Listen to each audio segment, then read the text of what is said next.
헌법 존중 정부 혁신 TF에 대한 국민의 관심이 높습니다. 원칙과 절제가 중요합니다. 대상, 범위, 기간, 언론 노출, 방법 모두가 절제되어야 합니다. 내란과 직접 연관된 범위에만 국한해서 인권을 존중하는 적법 절차를 준수하며 이루어져야 합니다. 절제하지 못하는 TF 활동과 구성원은 즉각 바로잡겠습니다. 정부 부처 공무원들 전체를 대상으로 내란에 가담했는지 여부를 조사하는 헌법 존중 정부 혁신 TF 그 첫 번째 회의가 열렸습니다. 김인석 총리는 조사 과정에서의 원칙과 절제를 거듭 강조했습니다. 하지만 특히요, 이 제보센터라는 것을 운영하는 것에 대해서 우려가 많습니다. 검찰은 이렇게 제보를 받기로 했습니다. 이메일은 기본이고요. 이뿐만 아니라 익명 게시판을 통해서도 제보를 받겠다라고 밝혔습니다. 실명도 아닙니다. 익명으로 제보를 받겠다는 겁니다. 자, 이게 가장 우려스러운 부분 아니겠습니까? 익명. 실명으로 할 경우에는 자기의 이름을 걸고 이야기를 하기 때문에 사실을 기반으로 정말 해야 될 제보를 하겠지만 익명이면 인터넷에 댓글로 피해를 보는 사례도 많이 보지 않습니까? 익명의 그 특징 때문에 음해성 제보가 많이 쏟아지지 않겠냐는 우려가 너무 많아요, 지금. 그런 우려가 충분히 상식적이고 합리적이라고 생각합니다. 우리가 사람의 말에 대해서 신뢰값을 부여할 때는 그 말이 사실과 다를 때, 거짓말일 때는 일정한 책임을 질 때 그렇게 하는 겁니다. 그렇기 때문에 예를 들면 우리가 법정에서 증인이 나와서 선서를 하고 증언을 하게 되면 그 말을 믿는 이유는 위증을 저질렀을 때는 벌을 받기로 맹세를 하고 진술을 하기 때문이죠. 그런데 이런 익명 제보에 대해서 제보자의 신원을 보호하는 명목하에 아무런 책임도 지지 않게 하면은 그 말을 어떻게 믿을 수 있겠습니까? 그런데 저런 시스템은 대단히 악용이 될 가능성이 큽니다. 왜냐하면은 예를 들어 한 3명 정도만 같이 짜고 특정한 사람을 앞으로 인사나 승진해서 불이익을 주기 위해서 네. 사실이 아닌 제보를 하는 겁니다. 예를 들면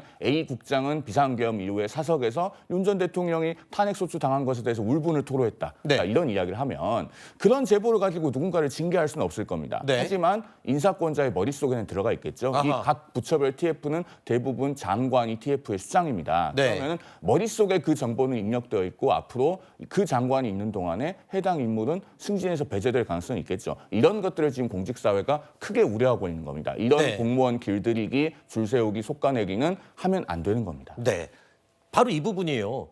그 흔한 인터넷 게시판 댓글조차도 문제가 많으니까 실명제로 다 바뀌었잖아요. 이름을 다 걸고 쓰지 않습니까?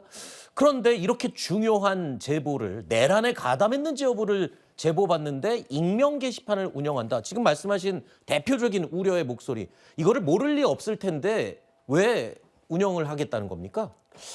일단 저도 공직생활 한 14년 했거든요. 네.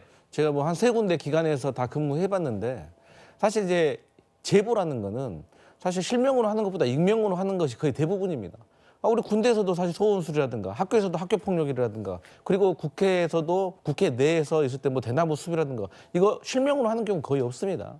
하지만 익명이라고 하더라도 대한민국의 감사 시스템, 특히나 우리 공공기관에 있는 청문감사관실이라고 해서 대부분의 감사관실이 있거든요. 네. 여기에서 항상 감사 기법에 대해서 계속해서 세미나를 받고 교육을 받아요. 네. 그렇기 때문에 익명으로 한다고 하더라도 네. 결국에는 이 제보의 내용이 구체성이 없다고 하면 이건 필터링에 의해서 걷어지게 마련이고 네. 물론 이제 말씀 주셨던 것처럼 이게 모 국장이 어떤 술자리에서 계엄 이후에 뭐 험담을 했다더라. 사실 이거 가지고 징계는 못하겠지만 네. 이게 인사권자의 머리 안에 들어가 있는 거 아니야? 남아있는 거 아니야? 그렇게 생각할 수도 있습니다.